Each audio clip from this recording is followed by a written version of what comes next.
Baik sahabat semuanya, ini adalah part 3 dari proses recall CPU Redmi Note 9 Pro kemarin. Ini adalah proses pemasangannya ya teman-teman, setelah proses recall yang kemarin.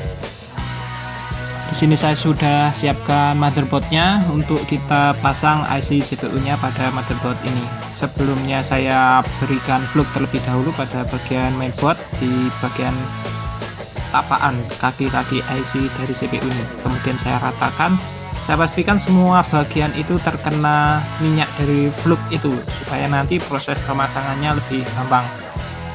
Selanjutnya saya siapkan CPU-nya untuk segera saya pasangkan. Nah, ini saya paskan terlebih dahulu. Pastikan bagian kanan kiri atas bawah itu pas ya, karena ini bergeser sedikit aja maka kakinya akan meleset dan tidak akan tepat pada tapaan kaki di IC CPU. Hati-hati pada saat awal ini karena IC itu suka bergeser ketika kita blower.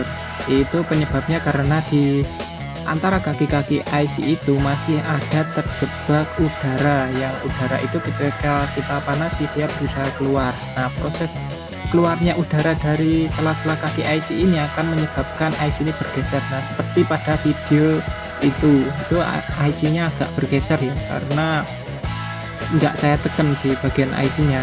Ini saya agak kesulitan karena tangan saya kebetulan pada saat ini agak sedikit tremor. Jadi untuk proses pengerjaan mesin terutama CPU ini kita harus benar-benar dalam keadaan tenang dan tidak terburu-buru. Nah, di sini karena ada pekerjaan lain ganti LCD, saya agak terburu-buru ini sebenarnya. Jadi tangan saya nggak bisa benar-benar anteng, nggak bisa benar-benar tenang. Di sini saya coba pegangi IC ini ya. Saya pegangi menggunakan pinset itu pada bagian ujungnya itu, kemudian saya paskan terlebih dahulu. Kira-kira ini kaki IC-nya sudah pas, IC-nya ini posisinya sudah pas, lanjut saya blower. Nah, di sini lihat lebih tenang ya, lebih anteng ya, karena pinset saya itu juga menempel ke motherboard sehingga IC itu tidak akan geser ke sana kemari, nggak akan lari ketika kita blower.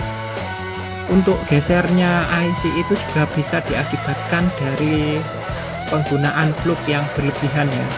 Jadi kalau fluxnya berlebihan itu juga bisa membuat IC-nya itu bergeser.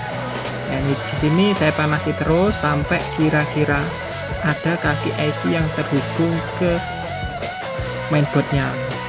Nah, setelah saya rasa ini sudah terhubung, sudah menempel, maka saya akan melepas IC tersebut. Kemudian saya blower tanpa saya pegang menggunakan pinset, dan insya Allah ini tidak akan lari, justru dia akan mengepaskan sendiri, memapankan dirinya sendiri. Kemudian saya coba sentuh sedikit, apabila saya sentuh sedikit dia sudah bergeser sedikit kemudian kembali lagi, itu artinya sudah pas ya, kaki-kakinya itu sudah nempel dengan tepat. Setelah selesai pembloweran dan sudah yakin kalau posisi CPU-nya itu sudah menempel dengan benar, kita tunggu dia dingin dulu. Di situ saya beri bantuan dengan pompa mini. Saya semprot-semprot dengan udara supaya proses pendinginannya lebih cepat. Dan setelah itu kita coba ya. Setelah itu kita rakit ke LCD-nya juga. Nah, ini sudah saya rakit, sudah saya nyalakan. Alhamdulillah itu muncul logo Mi, artinya ini tahap awal ini aman, tinggal ini nanti mau masuk ke menu apa enggak. Kalau ini bisa masuk ke menu artinya proses recall kita itu berhasil.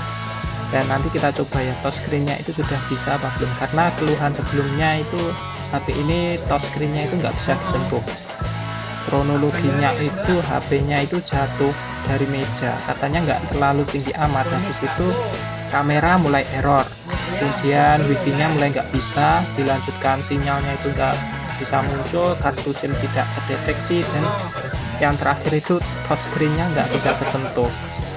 Kebetulan pada saat itu katanya juga habis update OS, tapi hasil analisa saya ini saya yakin CPU-nya, dan alhamdulillah ini sentuhnya sudah bisa, dan saya yakin ini untuk kamera, sinyal, dan wifi ini juga bisa ya, karena hasil analisa tadi itu menurut saya sudah tepat. Dan terima kasih teman-teman yang sudah menonton video saya.